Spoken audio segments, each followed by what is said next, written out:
Friends, இன்றைக்கி நம்ம Nisha cooking சேனலில் நான் மோர் ரெடி பண்ணி காட்ட போகிறேன். ஸோ என்ன இது புதுசாக மோர்னா யாருக்கும் தெரியாதான் சொல்லி நினைப்பீங்க. பட் இப்போ இருக்கிற ஜென்ரேஷனில் பசங்க எப்படின்னா எல்லாமே ரெடிமேடாகவே வாங்கி சாப்பிட்டு பழகிட்டாங்க. ஸோ அது எந்த அளவுக்கு ஹைஜீனிக்காக இருக்குது, சுத்தமாக இருக்குது, அதை பற்றி அவங்களுக்கு கவலை இல்லை.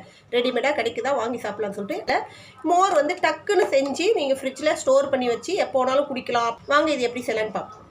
பண்ணுறதுக்கு நல்லா திக்கான தயிர் எடுத்துக்கோங்க. தயிர் வந்து இதுதான் வீட்டிலையே ஊற வச்சது.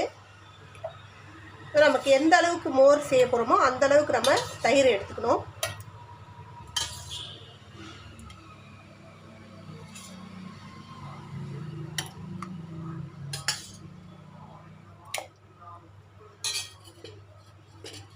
இதோட ஒரு துண்டு இஞ்சி நல்லா கழுவிட்டு, தோல் உரிச்சிட்டு நல்லா கழுவிட்டு கட் பண்ணி போட்டுக்குங்க.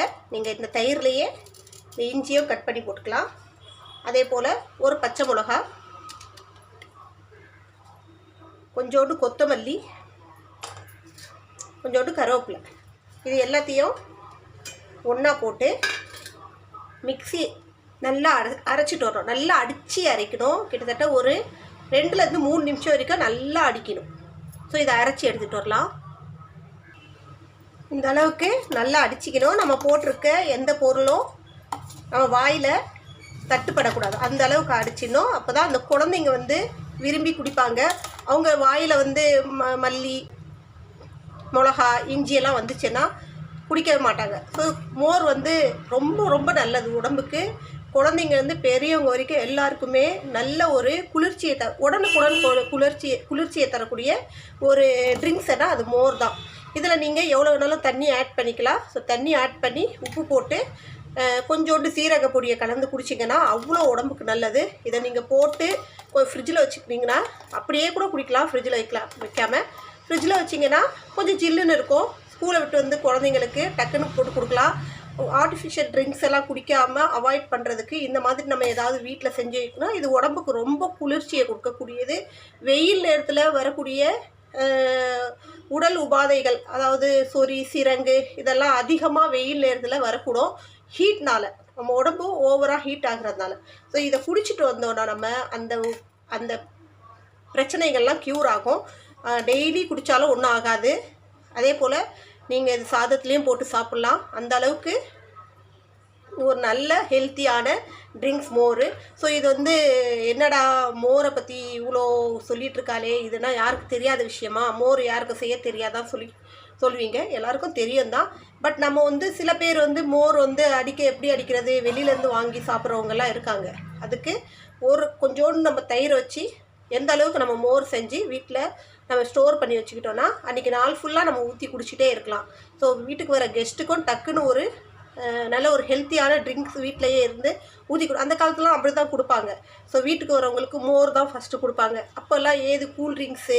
இப்போ வந்து எல்லாமே வந்து நம்ம ரெடிமேடாக வச்சுருக்கோம் வீட்டில். டக்குன்னு கெஸ்ட் வந்தால் ஊற்றி கொடுப்போம். ஆனால் அதை அவாய்ட் பண்ணிவிட்டு இந்த மாதிரி நம்ம மோர்லாம் கொடுத்தோன்னா ரொம்ப சந்தோஷப்படுவாங்க வர கெஸ்ட்டு கூட. அப்பா எவ்வளோ ஹெல்த்தியான ட்ரிங்க்ஸு, இது வந்து நம்ம வெளியில் வாங்கி குடித்தா கூட அந்த அளவுக்கு நமக்கு வந்து சீக்கிரம் கிடைக்காது. இதெல்லாம் மோர்லாம் அப்படியே கிடைச்சாலும் பேக்கெட்டில் பேக் பண்ணி தான் வச்சுருப்பாங்க.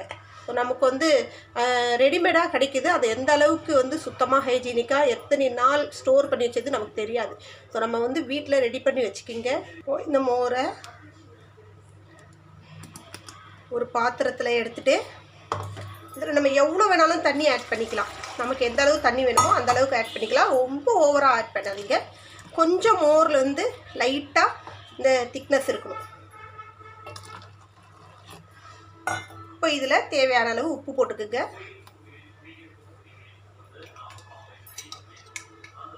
ஒரு ஸ்பூன் அளவுக்கு ஜீரகப்பொடி வீட்டில் அரைச்சது. ஒருவேளை உங்களுக்கு கடையில் வாங்கின ஜீரகப்பொடி இருந்துச்சுன்னா அதை போடாதீங்க. வீட்டில் அதை மோர் நீங்கள் அடிக்கும்போது நான் போட்டேன் இல்லையா, இஞ்சி, கருவேப்பிலை, கொத்தமல்லிலாம், அதோட கொஞ்சோண்டு ஜீரகம் சேர்த்துக்கலாம். இதை வந்து நான் வீட்டில் அரைச்ச பொடின்றதால அப்படியே டைரெக்டாக பொடியாகவே போட்டுக்கிறேன். ஸோ இப்போ இதை நம்ம மிக்ஸ் பண்ணி வச்சுட்டோன்னா இந்த அளவுக்கு திக்னஸ் இருந்தால் போதும். ரொம்ப தண்ணியாகவும் இல்லாமல் ரொம்ப திக்காகவும் இல்லாமல் இந்த அளவு. நம்ம எத்தனை கொஞ்சோண்டு தயிர் எடுத்துக்கலாம். ஒரு 100 கிராம் அளவுக்கு 100 ml தயிர் வச்சுக்கிங்களேன். அந்த தயிரில் நமக்கு எவ்வளோ மோர் வந்திருக்கு பாருங்கள். இதை வந்து நாள் ஃபுல்லாக நம்ம ஃப்ரிட்ஜில் ஸ்டோர் பண்ணி வச்சுட்டாலோ இல்லை வெளியில் ஒரு பானையில் சின்னதாக ஒரு மண்பானையில் போட்டு வச்சுட்டா கூட அள்ளி அள்ளி குடிச்சிட்டே இருக்கலாம். ஸோ உடம்புக்கு ரொம்ப குளிர்ச்சியான, உடனடியாக குளிர்ச்சி கொடுக்கக்கூடிய இந்த ட்ரிங்க்ஸை நீங்களும் ட்ரை பண்ணி வீட்டில் பாருங்கள். எவ்வளோ குடித்தாலும் திகட்டாத ஒரு பொருள் தான் அது, மோர் தான். நீங்கள் குடிச்சிட்டே இருந்தாலும் திகட்டாது, உங்கள் பசியை ஆற்றும். அதே போல் நல்ல ஒரு ஹெல்த்தியான ட்ரிங்க்ஸு வீட்டில் ட்ரை பண்ணி பாருங்கள். ஸோ இன்னொரு ரெசிபியோடு உங்களை சந்திக்க வரை உங்களிடம் விடைபெறுவது உங்கள் நிஷா. எங்கள் சேனல் லாஸ்ட் வரைக்கும் பார்த்தவங்க அனைவருக்கும் மிக்க நன்றி. பாய்.